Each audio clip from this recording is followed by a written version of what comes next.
Welcome to podcast number 3. Taking a few recommendations. First of all, letting you know that if by this point you're only interested in certain segments of the podcast, there are time codes in the description. Always have been. It was just recommended I mention it. And starting now, whenever I have nothing to show but the logo will tell you which segment we're in. I was also asked to introduce the dogs. So here's that picture of them again. The foofy one on the far right is Sebastian. He's my best buddy. He's an 11-year-old Lhasa Apso and Bichon Frise mix. Looks just like a Lhasa, but doesn't shed. The big fuzzy one is Clovis. He's his dog. He's 6 years old and half American Eskimo and half mini American Eskimo. I call him a moderate American Eskimo. He's a good, handsome boy. Very smart and well-behaved. But he most definitely does shed. Leaves a layer of fuzz everywhere he goes. And the little one is Poppy. She's Aramie's dog. She's also a mini American Eskimo and also Pomeranian. 3 years old. She's so fuzzy and cute. Can't get enough of her. Okay, time for the good old companions segment. Scene 3. Oh man, I forgot that this scene is next. There's no song in this scene. I wanted to sing for you this week. Ah well, next week I guess. So scene 3 takes place in the Underdark. Not that you can tell. There's, no scenery in the show. But it starts with Jarlaxle and Entreri in the Underdark, waiting for the rest of their team. That team includes Massage Hannett and Alton DeVere, two drow wizards whose role in the books began and ended in the first book in the Drizzt saga, chronologically. So, you can already tell I'm kind of messing with continuity by the very fact that Jarlaxle is in this story, but I'm very fond of Massage and Alton, even though they're only in that one book. I just really love how much of a douchebag Massage is and how shrill and whiny Alton is. At least that's how I personally always perceived them, based on their appearances. That might just be my personal interpretation, but I took it, and I really rolled with it in this show. So in this story, Alton and Massage have been members of Jarlaxle's mercenary band, Bragandertha, for many years. Massage has a douchey ponytail, and Alton has a skater hairdo, and his face is all scarred by acid, as in the books. I'll have to start drawing costume and makeup for the other characters, now that more characters are appearing. Got me a 50-pack of the twistable pencil crayons that I use, so for all these years I've been lamenting the limitations of the 30-pack. Now I have a 50-pack in the flimsiest packaging imaginable, so they keep getting all scrambled and not in the perfect order. Yeah, that's weird. But then we meet Deneen, Drizzt's brother. My version of Deneen is dressed casually, like a 90s grunge guy, pretty much. Doesn't wield a weapon.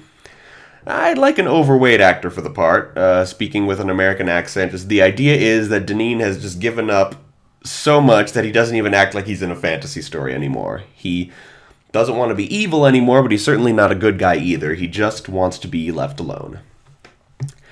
And finally, we meet Virna, Drizzt's sister, a drow priestess in elaborate ceremonial robes, armed with a nasty flail and shield, to directly quote the stage directions for a moment, and she's got a snooty English accent. She's the leader of this expedition and wants to capture Drizzt to sacrifice him to the drow goddess Lulth, the Spider Queen. So this first act is basically a combination of the second Drizzt book, 5th chronologically, Streams of Silver, and also the 7th book, The Legacy.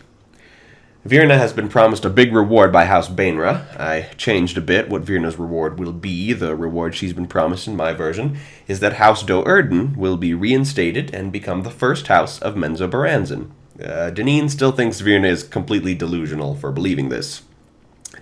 And so this entourage, Entreri, Jarlaxle, Virna, Deneen, Alton, and Massage. That's our villain team for this play. Kind of a lot of characters to juggle, but they're all pretty distinct. And they all set off into the Underdark to intercept the companions at Mithril Hall. And that's it. No musical number in this scene, just setting up who our villains are. Team Salmon segment. Yay! Team Salmon project number 3 is called Our Pack. Number 3 of 7, if I haven't established that. It's a gritty, really? I wrote gritty? Well, okay, it's kind of gritty. It's a gritty action series about a secret order of animals who transform into magical warriors to protect balance or nature or some such. What exactly they're about is kind of a mystery, which gets unpacked slowly over the course of the series. So, somewhat anime-ish, with the animals depicted very realistically.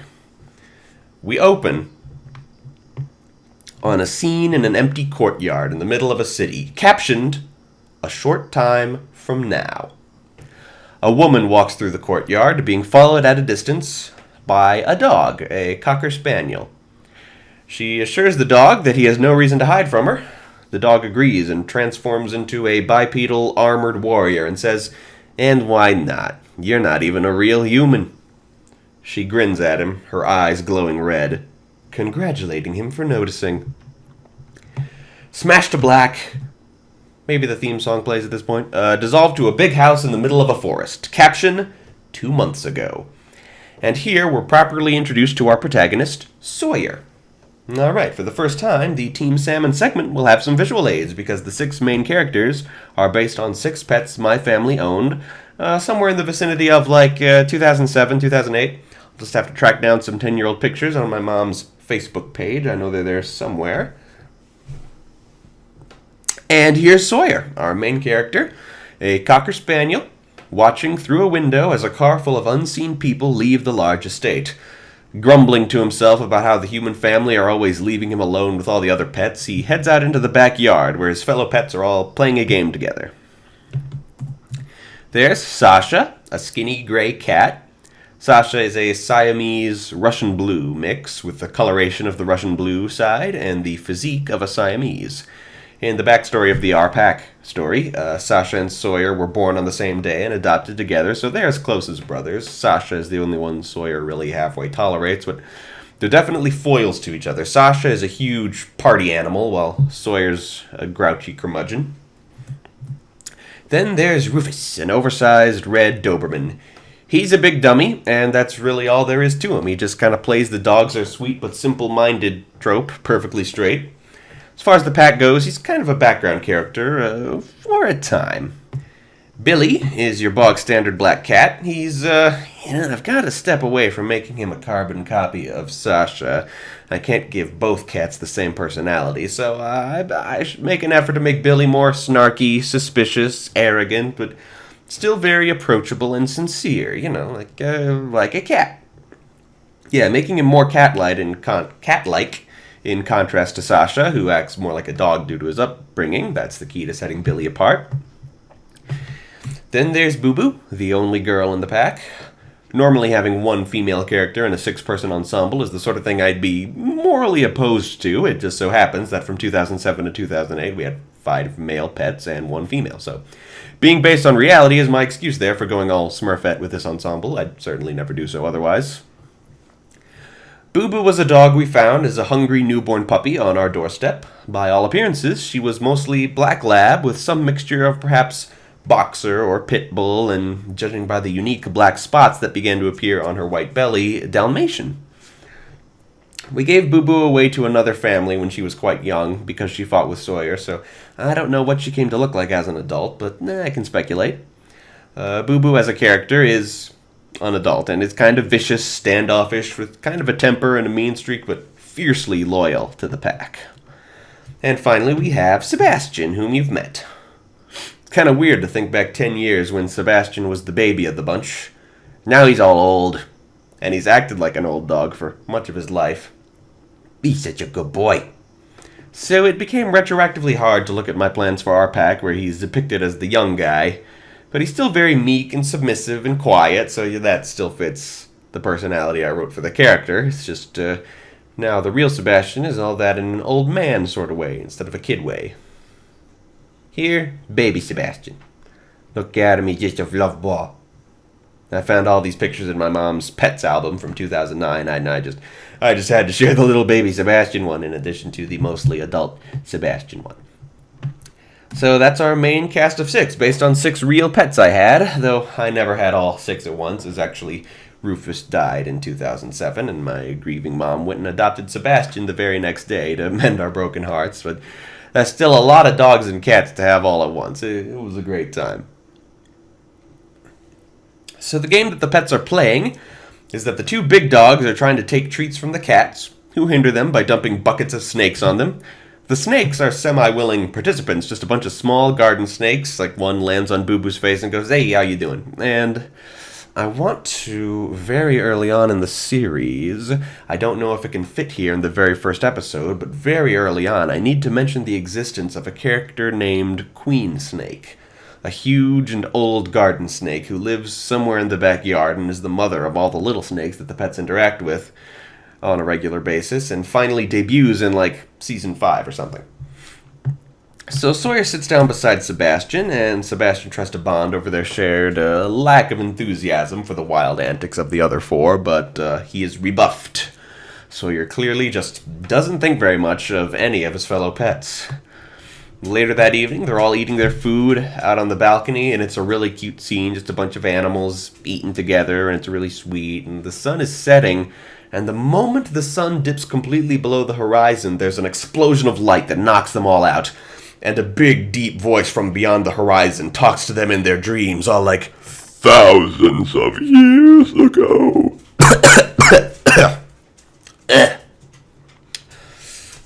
I'm a terrible voice actor.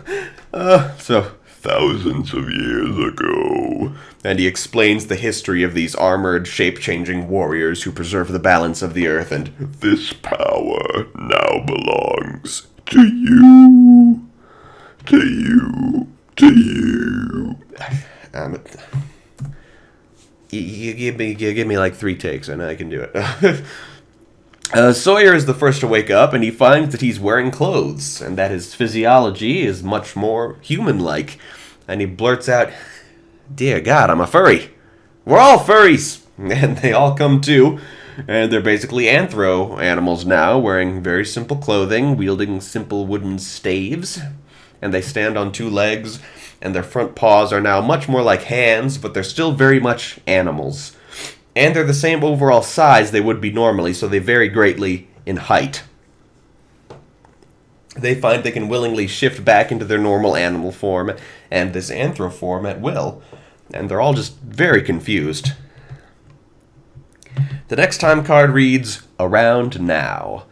Sawyer once again watches the still unseen family drive away, and he curls up in front of the fireplace, lighting it by saying, "Flame fan," which produces a jet of fire from his forehead. His rest is once again interrupted by the sounds of his fellow pets' backyard shenanigans. This time, they're dueling each other in their anthro forms, each of them using a different elemental power. We won't see all 6 of their powers here in this first episode.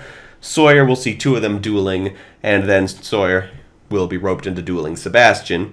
So the powers of the other 2 will remain a mystery until, like, the second episode. But Sawyer's power is fire, Sasha is shadow, Rufus is plant, Billy is wind, Boo Boo is ice, and Sebastian is lightning. And even though Sawyer hasn't been practicing like the others, he defeats the overly cautious Sebastian. And note that when they're fighting, they have to say the name of their attack. Like, each of them only knows a small handful of attacks, and they gotta, say the name of it in classic anime style. Then a cat comes in over the backyard fence. Jessie, who's just an ordinary neighborhood stray cat. She congratulates them on having progressed in their powers without any formal training, and states that she just might have caught wind of a mission for them. And there the episode ends. So, I don't have much to say about our pack. Of the 7 original Team Salmon projects, it's probably the one I'm least passionate about, which is a sure sign that when I'm dead, it'll be seen as my magnum opus. Not to say I'm not passionate about it at all. I am. Once the time comes to actually produce it, I'll probably get really into it. It's just the one that's most in the back of my mind. But, tell me what you think of it in comparison to Iris and Some Sweet Kind of Vampire, because those 3 are sort of the ideas I had for comics or cartoons that really predate the entire Team Salmon concept. So, yeah, engage with me about that. Not necessarily in the comments below, just in the way you usually talk to me, whatever that might be.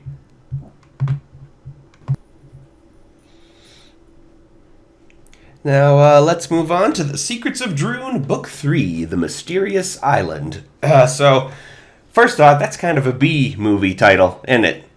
Not as grabby of a title as The Hidden Stairs and the Magic Carpet, or Journey to the Volcano Palace. More of a generic B-movie title. In fact, I wouldn't be surprised to learn there are many, many B-movies with the exact title of The Mysterious Island. I know for a fact it's the title of the fifth Land Before Time movie, if nothing else. Anyway, like Book 2, this one was illustrated by David Merle and the cover by Tim Jessel. I think maybe Tim did all the covers and David did most of the interiors. You know what, I'm going to take a quick glance at the first 10 books in the series and see what the ratio is. So yeah, books 2 and 3 were illustrated by David with covers by Tim. Books 9 and 10 were illustrated entirely by David, and the other 6 entirely by Tim. So, Tim is like the dominant illustrator, while David is the secondary one, but Tim does not get exclusive cover privilege, as I thought. So, that's good to know. This book has the same page count as the first book, 85 pages. But the first book is visibly thinner than all the rest. That's weird. That's weird, right? Yeah. Anyway. Chapter 1, The Storm. We open in a dark and stormy day in the upper world. Eric, Julie, and Neil are being called to Droon by the soccer ball. They get together, enter the cupboard under the stairs, and the rainbow staircase drops them off in the middle of Droon's ocean, where it's also pretty stormy. And I'm remembering as a kid always thinking Jessel was a much better illustrator than Merle. I guess Tim's illustrations were always grittier and more detailed, while David favored a cartoony style, as you can see here. Looking at them from an adult perspective, the illustration styles aren't actually all that different. But yeah, Tim Jessel is objectively the better artist of the two. No offense to David Merle if he ever listens to this, it's just my silly opinion. I'm also getting a weird feeling like I'm mispronouncing the illustrators' names. If so, sorry about that as well. Chapter 2, Wings Over Water. The trio are picked up by Kia's sailing ship, the Jaffa Wind. Kia, Galen, and Max are transporting the Red Eye of Dawn to Jaffa City, after which Kia intends to take her father on a quest to find her mother. Soon they're overtaken by a swarm of groggles, one of them ridden by Spar himself. Spar duels Galen using a magic staff, and eventually summons forth Demether in the form of a giant sea serpent, and Demether tosses the Jaffa Wind around, eventually sinking it. Chapter 3, Shipwrecked. Eric washes up on a beach, finding himself alone with the golden box that contains the Red Eye of Dawn. He opens it and finds that instead of the eye, it's full of sylphs. S-I-L-F, sylphs, a race of sea snakes who come together to form walls of what look like red and silver flame. The sylphs work for Demether, and explain that this island also belongs to the witch, and that the eye is somewhere on the island as well. Eric flees from pursuing Nins, and gets caught in a net. I spelled sylph because there is a real mythical creature called a sylph that's spelled S-Y-L-P-H, so that's what. Didn't want to get those confused. Chapter 4, Trapped with Friends. The net, as it turns out, is one of Max's webs, and he's up a tree with Kia.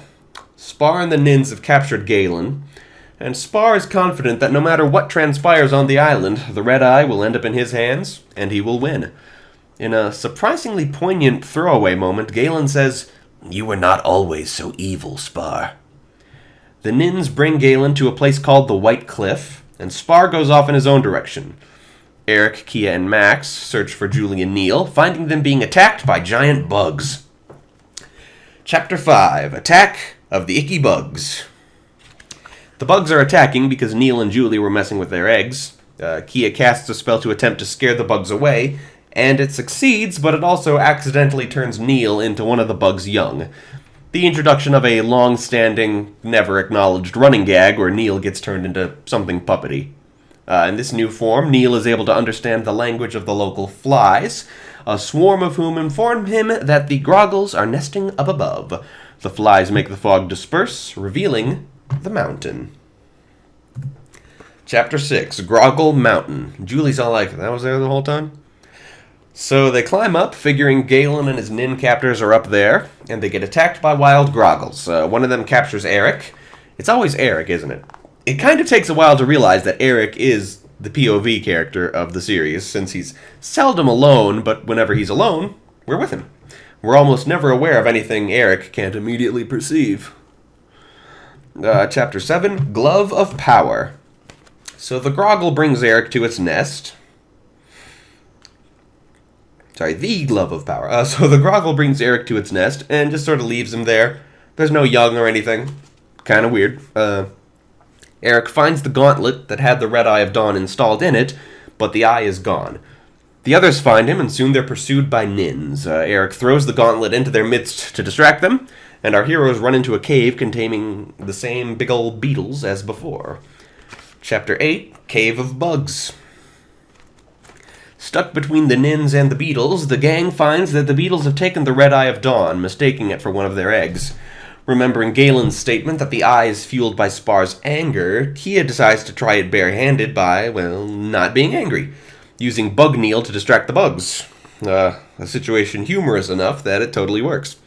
They escape the cave and ascend the mountain, finding Galen, 100 nins, and Spar, who conjures up a wall of fire to seal them in. Chapter 9, At the White Cliff. Eric realizes that the fire isn't fire at all, but the sylphs. He jumps right through the wall of sylphs, takes a nin's sword, and cuts Galen's chains. Kia tries to fight Spar with the eye, but she can't control it. The eye seems attracted to Spar, seeming to know its master, but then Demeter turns up and steals it, slipping back into the sea and declaring herself the queen of the ocean. Spar hops on a groggle and pursues Demeter, destroying the island as he goes. Chapter 10, A Ship Reborn. As the island crumbles, some blast of magic having turned Neil back into himself, Galen and Kia use an immensely powerful and complex spell to use a few pieces of the Jaffa Wind to reconstruct the entire ship.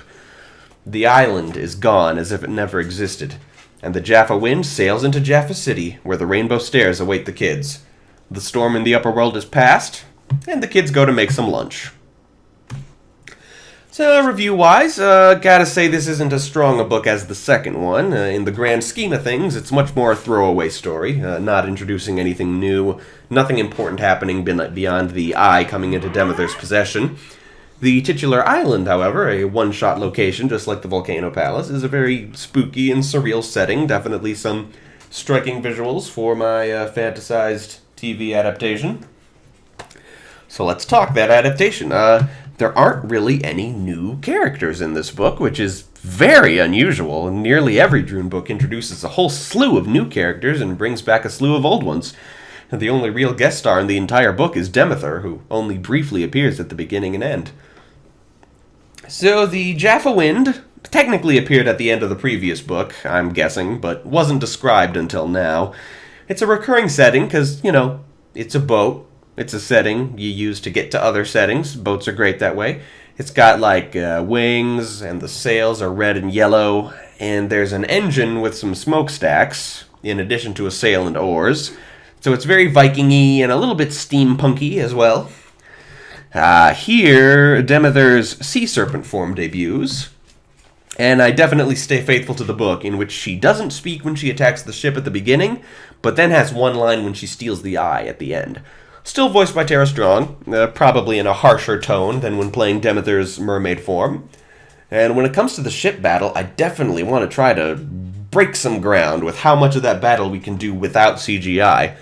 Puppet Demeter Sea Serpent versus miniature Jaffa Wind in a tank in a soundstage. Mwah! It would be so beautiful. The sylphs, given their flame-like nature, I think I'd actually want to be realized with CGI, at least when they're in their flame form. I'm sure there's some sort of teeny-tiny puppet rig we can work up when they're in their swarm of snakes form, and the swarm would be voiced by the puppeteers. The giant bugs, they're described as 4-foot-long, hairy brown beetles with 3 orange eyes and long barbed tongues. Big puppets. And the young version that Neil turns into, a smaller puppet, voiced by Neil's actor. It's just the way it'll go in the future whenever Neil gets turned into something. The bugs' eggs are big and pink. The Droonian sea flies, I think they'd have to be CGI. I mean, how do you do a swarm of flies with puppetry? But that's what CGI is for, in theory. It's for what you absolutely can't do with puppets. So, I wouldn't be ashamed of using it now and then, as long as most of Droon's art direction stayed physical, tangible. Ooh, you know what just occurred to me? Friggin' stop motion animation. Maybe that can be used for groggles and other large creatures, instead of big puppets. That would be really neat. Okay, yeah, revise. Groggles, stop motion. The big bugs, stop motion. Little Neil bug, still a puppet. Yeah, that's exciting. This concludes our Droon segment today. And, kind of a filler episode in the saga, but enjoyable. And finally, we come upon the Keys and Kingdoms segment. I'm here with Ermi. She plays the trumpet. She's been playing the trumpet for not very long. So we're doing this Disney collection one calendar year at a time, starting in 1937 and ending this year, because I want this project to actually end someday. Specifically, the cutoff point is Kingdom Hearts 3, which will come out late January 2019. Anything Disney and its vassal kingdoms do after that, we're going to try our best to ignore it, to not find any K&K inspiration in there. So, 1937, we had Snow White, the first Disney feature. Then 1938, nothing. 1939, nothing. I figure that's because they were only working on Snow White, it being the only film they had on their slate at the moment, because the only film anyone had ever tried. Then in 1940, we found out what they'd been working on. Two of the most iconic Disney features of all time, number 2 and 3 in the canon and in my collection, Pinocchio and Fantasia. Of the 6 movies I've collected so far, I bought 4 of them on YouTube Movies, though these 2 features didn't seem to be available there, so I got Pinocchio on Amazon Video. It's available on YouTube now, so I'm not sure what the deal was a month ago, and Fantasia didn't seem to be available in a digital format anywhere. I guess it's in the proverbial vault. Good old artificial scarcity.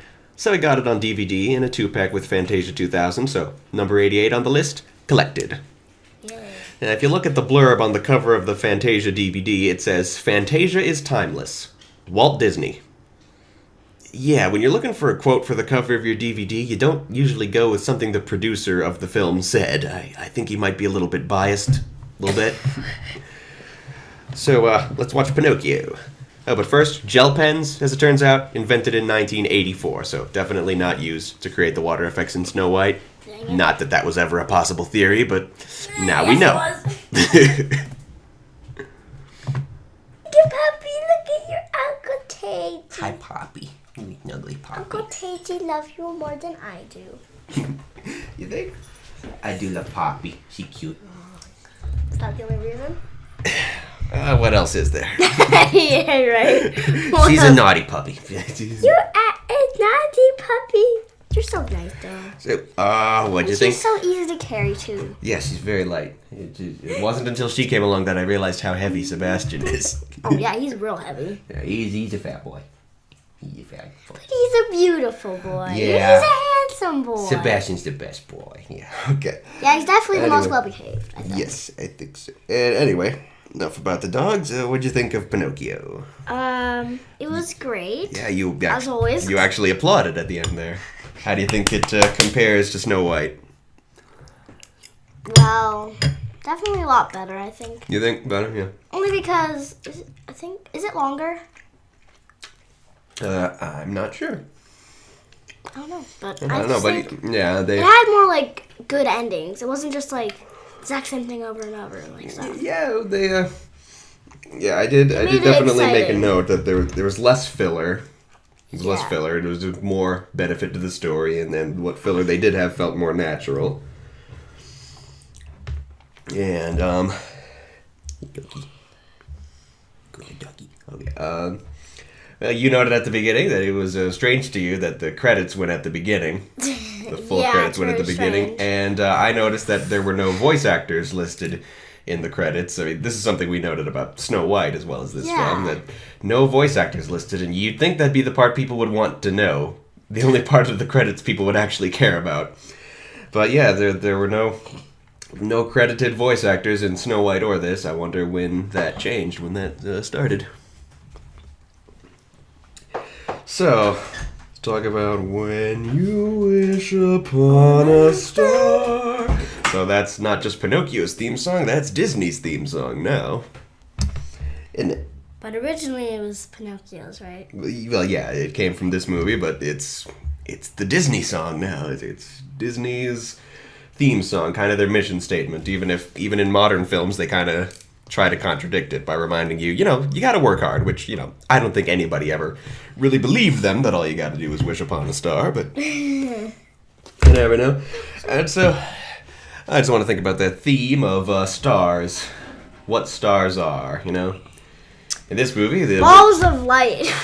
Yeah, I mean, in this, we know what stars really are, but I mean, in this film, the wishing star is the blue fairy, and and in The Lion King, stars are the great kings of the past, and in Kingdom Hearts, every star is another world, or they're fireflies stuck in that big bluish black thing, and of course, in Dungeons and Dragons, every star is a cosmic horror that wants to destroy the world. So there's that. No, but stars are a theme in Disney and also in Dungeons and Dragons, as I just mentioned. So stars should definitely be a motif in Keys and Kingdoms. Other notes. I like that umbrella move that Jiminy does. He opens his umbrella and he kind of floats. That would be a cool move that tiny people should be able to learn. Me, I'm tiny. Not tinier than you, like Jiminy Cricket tiny. Oh. Yeah. Yeah, that's what like if you're tiny, that should be a feat that you can take. You could open an umbrella and sort of float. I like that. I mean, if you're light enough, yeah. But you need like a giant umbrella. But you can't even lift that. Yeah. So I like the cultural motifs that they always put in Disney movies. Like they're never explicit. Well, almost never. They're almost never explicit about what country they're set in, but you can usually tell from the cultural motifs. Snow White was very German in its design. This movie was very Italian. And, kids don't really think about that, but I mean, if you look... Kids don't really think about that, but if you look at it, and so I like that. I definitely want strong cultural motifs in Keys and Kingdoms art. Here's a note I had. I always thought it was strange that Geppetto and Jiminy Cricket never interact. Geppetto never even learns that Jiminy exists. I remember there's a scene in a Kingdom Hearts game when they have a conversation with each other, and I'm like, that just feels wrong somehow. Geppetto knowing Jiminy exists, that's wrong. And it's wrong that feels wrong, It's weird. All the clocks in Geppetto's workshop, those are just so creative. All the different clock designs, that was intense. And let's see, you said something about animals. I'm not exactly sure, but I remember the first time I thought about creating like my own role-playing game setting, I thought it should be a thing that every animal can be trained to be loyal and such. And oh, that'd be cool. Yeah, and that's kind of true in Dungeons and Dragons. You can kind of train any animal. And I've always objected to the Dungeons and Dragons rule that an animal has to have an intelligence score of 1 or 2, or else it's not an animal. Well, maybe not a goldfish you could train. You probably couldn't train a goldfish. Well, not in real life, but I think you could. I think in Keys and Kingdoms, a goldfish could be as intelligent as Cleo if you train it right. Yeah. Cleo is like 10 on the intelligence scale. Yeah, well, 10 is average, and that would work out, I think. Something going on with your feet. Okay. They hurt. Ah. And I have nice socks. Look at my socks. They're puppies. And then we got the Blue Fairy. And she kind of fits in with the whole motif that a fairy can pass for a goddess. Yeah. Because she's got strong godly power. She creates life. And she comes from up in a star, and then she kind of answers a sort of a prayer from Geppetto. So, yeah, she's definitely that kind of fairy. And I noticed that she was the only character in the movie who appeared to be rotoscoped. So they're moving away from it. Only one character, only like the one really good-looking character. And then, talking about Pinocchio, that brings me back to my original Keys and Kingdoms idea of heart constructs. And yeah, when it comes to heart constructs, I just got to think how to make them a player option. I don't really have any ideas. Me doing this podcast, this is me out of ideas. If you're out there, talk to me, help me out. Yeah. God, that was so loud. I'm sorry. You just like seeing the waveforms hit the edges, don't you?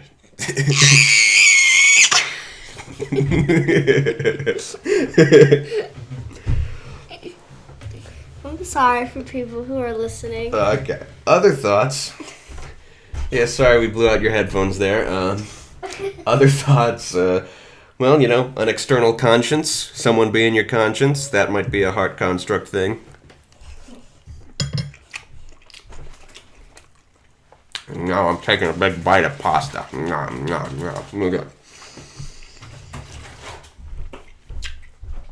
And thinking, while Disney fairy tales have always been musicals, they never really had any big show-stopping numbers until the Disney Renaissance. The big show-stopping numbers are kind of what defined the Renaissance, as well as not just a return to form, but something new. Like what?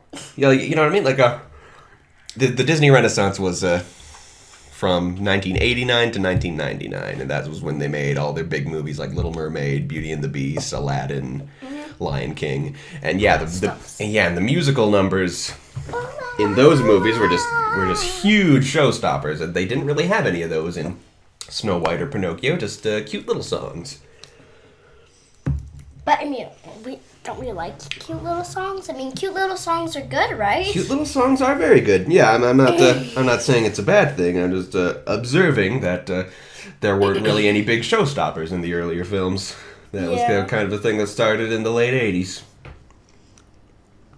So, Amy, you noticed that Pinocchio probably can't feel pain, judging by the scene when he, sets his finger on fire. Yeah. I mean, but then again, how did he die? That's a good question. It seemed either he hit his head or he drowned in a foot of water, even though previously... since wood is not good with water, so maybe. He can also smoke and drink, so there's clearly something biological about him. Like, what is it? It's, the physics of this movie are a bit confusing. But, well... At least there is physics at all. I suppose so. they thought about it. So when it comes to races, the Keys and Kingdoms races, I think just about every character in this movie fits. Well, not that kind of races, but you're right. I mean fantasy races. Like the human elf dwarf, that kind of race. The one when I was telling you in the first episode about my archetypes, every character in the film fits an archetype. Like Honest John and Gideon are clearly natives, right? Although they're clearly oversized. I think fox and cat natives would be small-sized. I think like if they're based on an animal that's tiny-sized or smaller, then they would be small-sized. If they're based on an animal that's small-sized or larger, they would be medium. If that makes any sense. And, no one seems to find Honest John and Gideon unusual, which fits in with, my previous statement about natives. Honest John. That's what he calls himself. According to other sources, his name is actually J. Worthington Foulfellow. So you can see why he'd call himself Honest John instead. Honest John. Okay, and so obviously, if we were to create the characters of this movie in a Keys and Kingdoms campaign, Pinocchio would be a heart construct, Jiminy would be a Circe, the Blue Fairy would be a fairy. In fact, those three characters are basically the prototype for all those characters, this being only the second Disney film, and all that. And, Jiminy's design, I mean, the guy who designed him said it best, he's basically just a cricket because they say he's a cricket. Just when they were... You okay? Yeah, I'm fine. Just runny nose? Yeah. Okay. When, they tried to design him to look like a cricket and just couldn't find anything appealing, and just finally they just got their little guy with greenish skin, no ears, and a vaguely cricket-like face, and just called him a cricket. So... I mean, he kind of does look like a cricket. Little bit, he's got a face. face... But he doesn't have the big... Well, he's kind of got two little hairs He's got 2 hairs on top of his head, which you could interpret as antennae. Yeah, maybe. And so yeah. Anyway, I'd want the Circe of Keys and Kingdoms to be more noticeably insect-like, I think. But I'd still want them to have an appealing design in some way. Yeah. My fiance just texted me, guess what? This should be interesting. Text Okay, what? I texted back. What's up? Let's find out about that. In the meantime, there's the coachman. Kissy. so, Kissy, I will text back. Kissy. That's what we say to each other when we're pleasantly surprised at love and affection. We go.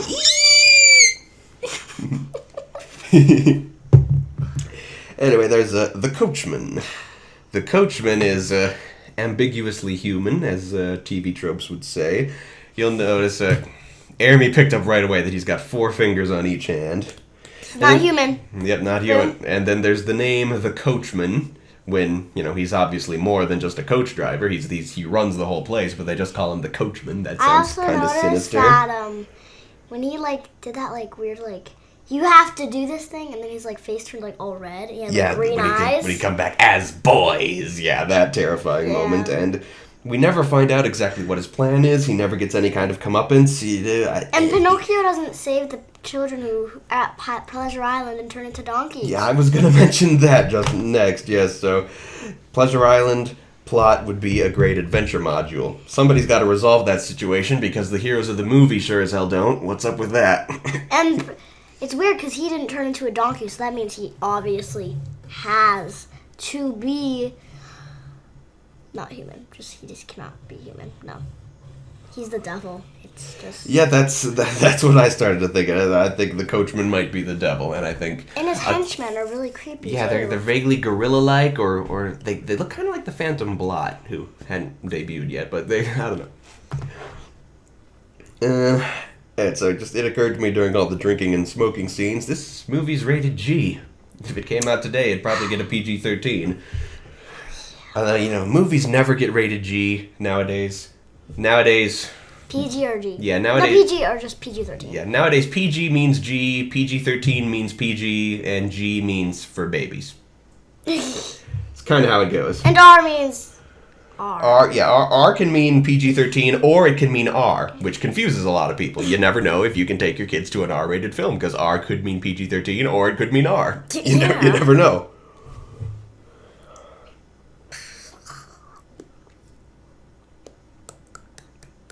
Okay. So I'm thinking a character based on the coachman could be some kind of devil archetype for the Keys and Kingdoms universe. And then there's Monstro. He's already more demon than whale, based solely on how he's described in the movie. And then there's his portrayal in the Kingdom Hearts series, where he's a space whale, full of extra-dimensional space, clearly larger than he is. Right? Right? And then you can screw with gravity when you're inside of him. So that's weird. Oh, yeah. And then there's every time you say his name, all the fish run away, right? Did you notice that? Mantra. Yeah.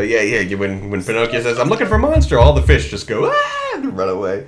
So I definitely want to base something in Keys and Kingdoms on Monstro. Some kind of big, extra-dimensional demon whale.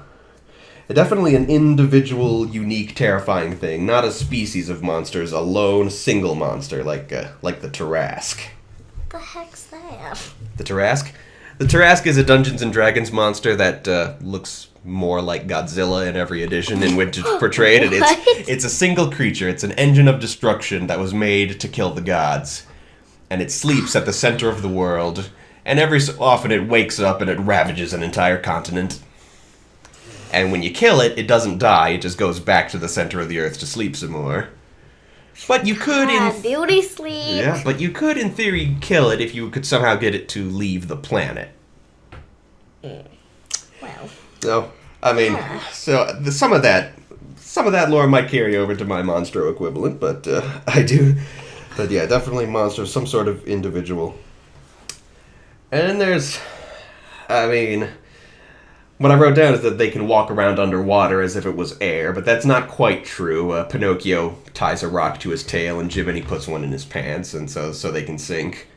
But they can talk while they're underwater. Yeah, it's all bubbly, but they can clearly talk and breathe. And in Kingdom Hearts 3D, there's a scene where you walk around underwater, just like in the movie, but you can jump high. It's not quite like air.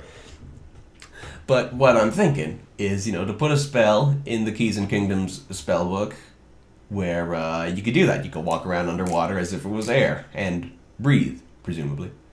That would be a really useful spell for interacting with mermaids and such.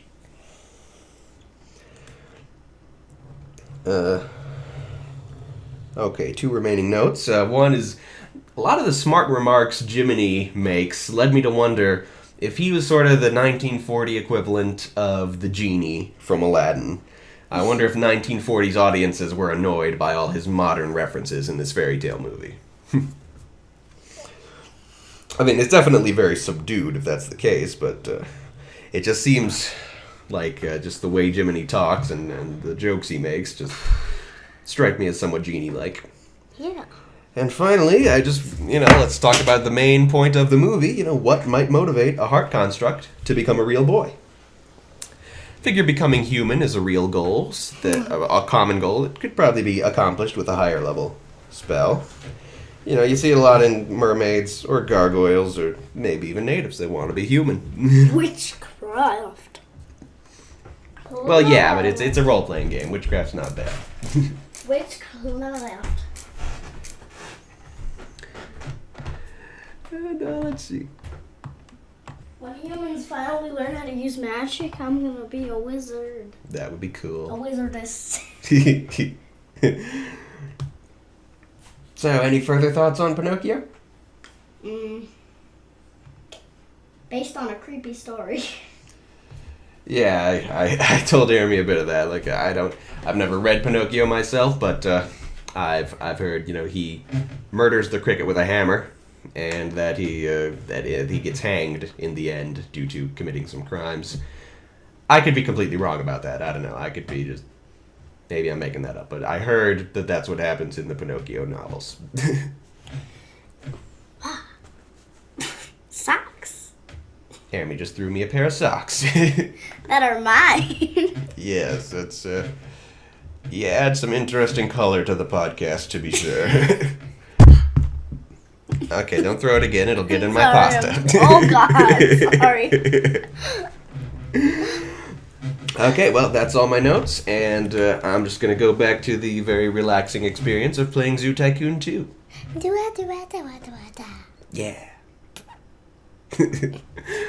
All right, another podcast in the bag. This one, 48 minutes and 9 seconds, and 10 seconds, and 11 seconds, and 12 seconds, and 13 seconds. I'm caught in a loop, help me. No, wait, I forgot. We're also doing Fantasia. We're also going to watch Fantasia. Yes, I forgot. This podcast is not in the bag yet. Okay, so I guess this will be another hour one, just like the first. Okay. I totally forgot we were supposed to do Fantasia. Baby, probably not tonight, or what do you feel up to it tonight? No. No, not tonight? Okay, we'll do it this weekend then. I have to go to bed. Okay, well, not now. It's only like 7:15. I know, but later. Yeah. You tired anyway? Yeah. Okay. Okay, so we're not done. Yes, we're not done. We have to watch Fantasia. You're not tired? But Mom told me to go to bed early. See, told you to go to bed at 9, and it's not 9. Okay. Goodbye, no, not viewers, listeners. Yeah. And I'm back. It is Monday afternoon, and Jeremy and I have partaken of Fantasia. That was 3 nights ago, so I converted our notes to a script that night so that I wouldn't lose my memory of what the notes mean. So here we have Fantasia, an unusual experiment in film, a whole movie based on the principle I mentioned earlier of matching animation to music, which TV Tropes calls Mickey Mousing, appropriately enough. My first note was that our host, Deems Taylor, sounds exactly like Corey Burton, or maybe more accurately, Corey Burton sounds exactly like Deems Taylor. Or, in all probability, I'm thinking of times that Corey Burton, brilliant voice actor with close ties to Disney that he is, was in fact doing a Deems Taylor impression.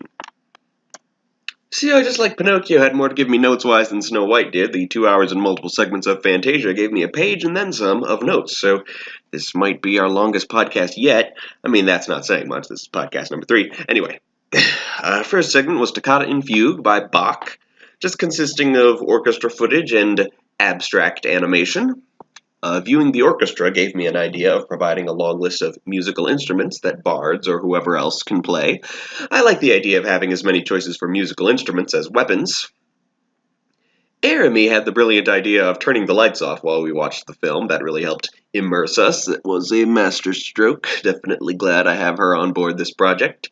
So overall, it was a good segment and accurate to its statement that it represents what images might be going through your head while listening to the symphony.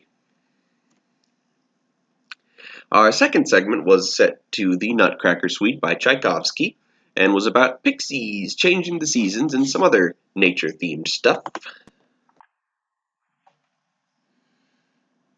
So this got me thinking, perhaps in the Keys and Kingdoms verse, the seasons have less to do with the tilt of the planet's orbit and more with what pixies do for a living. That fits in with my basing the pixies off of Tinkerbell's franchise, although, given the look of the beings in this segment, no clothes, very leggy, skin colors that match the season they're creating. Perhaps I could call them nymphs or sprites, or basically perhaps there's something other than pixies, and they genuinely are responsible for weather and seasonal changes. I noticed they use wands. That got me thinking about wands. Perhaps this segment is the basis of how sometimes you see Tinkerbell with a wand, which she didn't have in her movie. Wand designs, prop design in animation is usually quite simple, since you have to draw any prop a character handles over and over again, but I think about the various fairy wands we see. The Blue Fairies has a star at the end, while those of the Fairy Godmother and the Three Good Fairies are more plain sticks. And the wands wielded by the pixies in this segment are barely even that.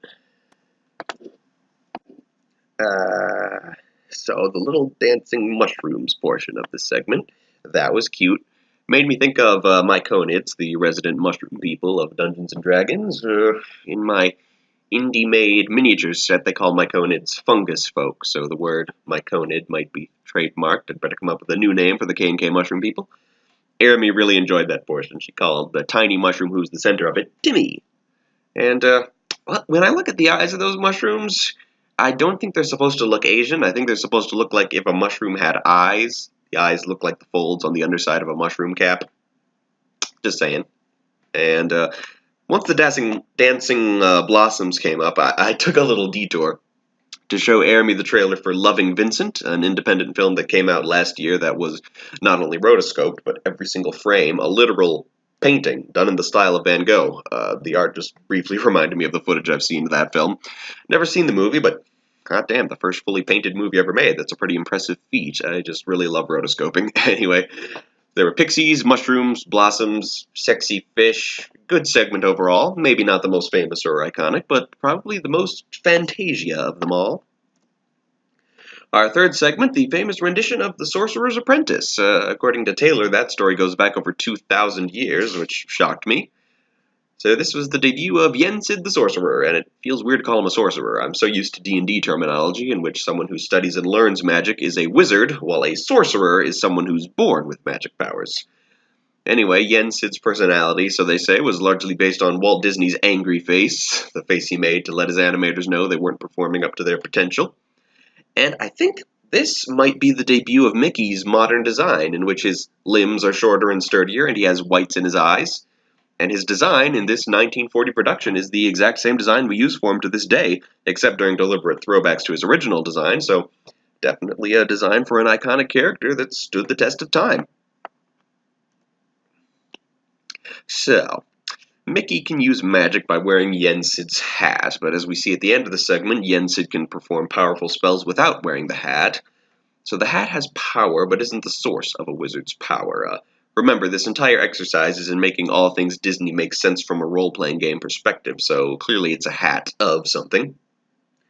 So Apprentice Mickey casts a spell on a broom to turn it into a hastily constructed construct. These brooms make frequent appearances in Disney crossovers, whether as servants, waiters, guards. Yes, they're definitely some kind of construct that sees regular use. When Mickey dozes off and starts dreaming of being a powerful sorcerer, the imagery made me think of astral projection. So stick a pin in that, those of you taking notes at home, astral projection. Amy asked me why Mickey is fantasizing about controlling the weather, and I answered, because he can. I figure that's why wizards control the weather, to prove that they can, just to demonstrate. Or that could be a job. That could be a thing you employ wizards for, to keep the weather nice and convenient. Those constructs have insane regenerative capabilities. He chops the broom to pieces, and each piece grows into a whole new broom. That's the kind of thing that would make a DM giggle and players groan. And man, those water effects again. They're never quite as impressive as those in Snow White, but they're scattered throughout all of this film's segments. It's incredible. They're really getting the most out of those gel pens. And finally, there's the giant floating book that Mickey rides on when the tower floods. That sounds like a cool means of transportation, whether it floats upon water or air. Maybe that's a thing wizards do. The fourth segment of Fantasia was The Rite of Spring by Stravinsky, which told the story about the birth of the universe and the evolution of life on Earth. I don't think the Big Bang and evolution are really a thing in the Keys and Kingdoms universe. I figure life and the world were constructed by the gods, or perhaps the Titans. I'll have to look into Greek, Norse, and Egyptian theories about the birth of the universe and mankind and combine them into something cohesive. But, the planet, starting out as a volcanic hellscape, I think that's a good place to start. Then lava meeting water, meeting clouds, like in the movie, giving rise to life. Jeremy joked that once all those elements combined, we'd immediately see a human with a Gucci bag. I thought that was funny. Extinct creatures of the sort shown in this segment are really cool, and regularly make appearances in RPGs. I'd definitely take some inspiration from the creatures shown in the segment. Constructed with the aid of the most up-to-date science that 1940 had to offer, the dinosaurs were rendered what was considered then to be incredibly realistically. Things have changed. We know more about dinosaurs now and how they stood and walked and fed and where in the timeline they evolved in relation to each other, but it's still a very impressive segment. The music in the segment, the actual Rite of Spring itself, was incredibly dead. There's no way in hell I would listen to the entire piece without the animation accompanying it. Just total nothing music right up to the point where the T-Rex shows up. And, hang on. Just realized I've been using my onboard mic all this time. Hello? Hello, can you hear me now? My God. Well, now that I'm actually using my proper, very expensive mic, either it's better. I'm guessing you can hear my voice clearer, but it can also pick up the heater in the background now. Tell me which you prefer.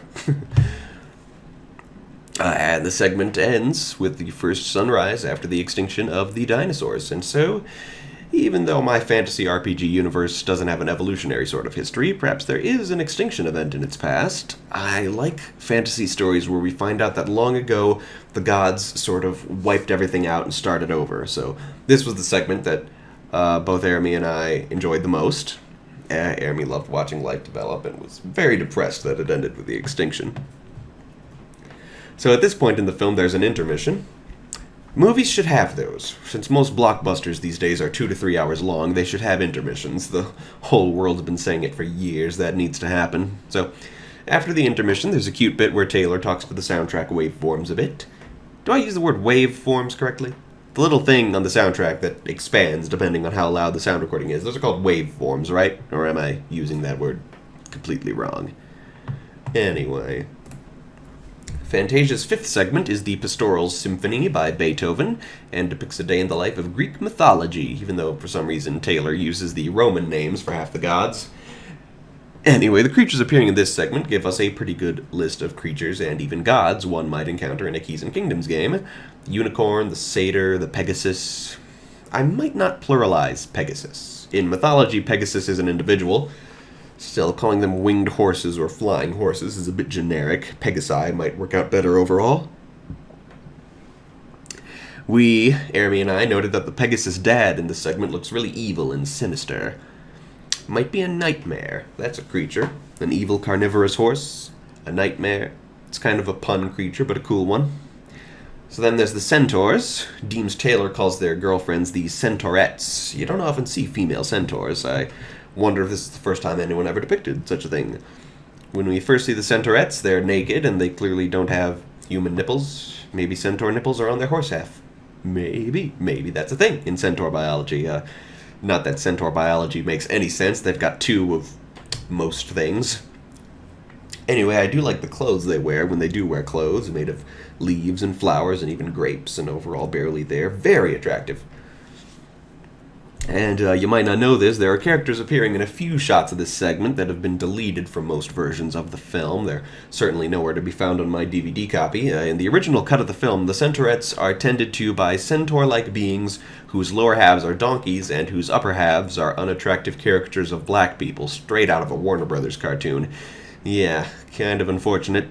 The hell with animation purity. It's definitely good that they were removed from the film so cleanly. Although I noticed they did not remove Dionysus's slave girls, who are half zebra and half exotic women of color. More flattering, I suppose, but remembering these deleted characters gives me thoughts of the caste system that centaurs may have in the Keys and Kingdoms universe.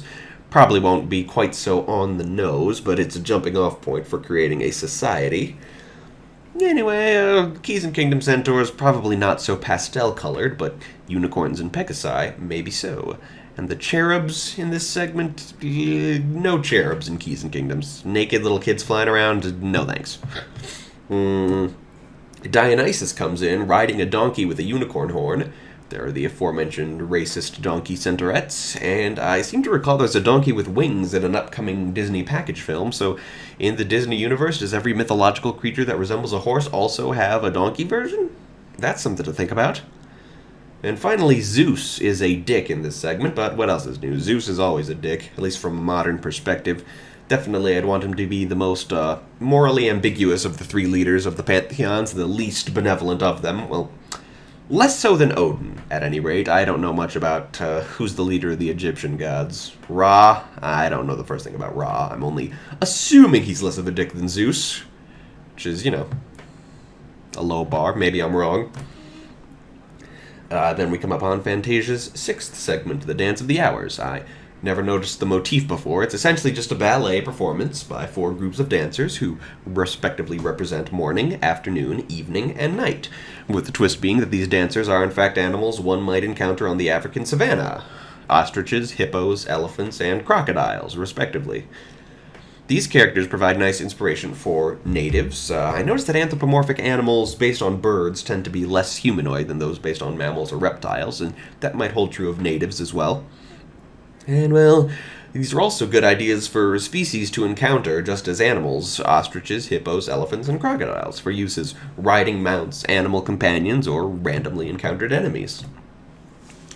Most of the animals in this segment wear nothing but ballet shoes and tutus, if tutu is the correct word for just the skirt around the waist part. If they were human, oh my. Must come up with some culture that dresses like that. I find that appealing as an artist. And the seventh and final segment, the totally hip and groovy mashup of Night on Bald Mountain and Ave Maria. The Night on Bald Mountain half celebrates a being that our host identifies as Satan, but Disney fans know as Chernobog. It's times like this I wish I was making an official Disney RPG. Whatever I come up with to parallel the inimitable Chernobog will pale in comparison. When Chernobog is first raising his followers from the grave, I really like the effects on those twisted, ghostly skeletons. That was intense. There were some interesting demon designs, which of course got me thinking about the demons of the K&K universe. I'm pretty sure most D&D demons and devils are public domain. I'll just use them. Amy and I really liked the bit where some pretty ladies made of fire are dancing in Chernobog's hand before he turns them into more demons. And then there were some harpies. Harpies are a good addition to an RPG. Although harpies always seem to be depicted with naked boobs for some reason, even in family animated films. See this film, The Last Unicorn. That's probably every example in human history, but still, that's more harpies with naked boobs than you'd expect to see in the history of G-rated animated films. I guess when they're on harpies, female nipples are rated G. As they should be all the time, in my opinion, but that's a topic for another day. only on harpies is a weird standard of censorship, but what else is new? Censorship has always been pretty arbitrary. The Ave Maria half, I hate to say this, no I don't, it's clever and I'm proud of it. As heavenly as the segment is, it's boring as all hell. Just some people walking with lanterns, barely any animation, scenery that's not all that great, and our film ends with a sunrise not half as impressive as the one Disney would open a film on many years later. You know the one. The designers of D&D 4th edition specifically cited this segment as the reason why the devilish tieflings were a core race in that edition, while the angelic Aasimar were not. Evil is just so much cooler than good. It's certainly more visually impressive.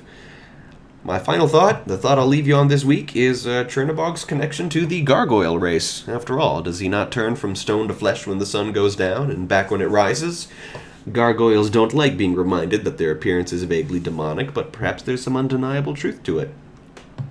Alright, thank you, my dear friends, for sticking with me this long. Goodbye.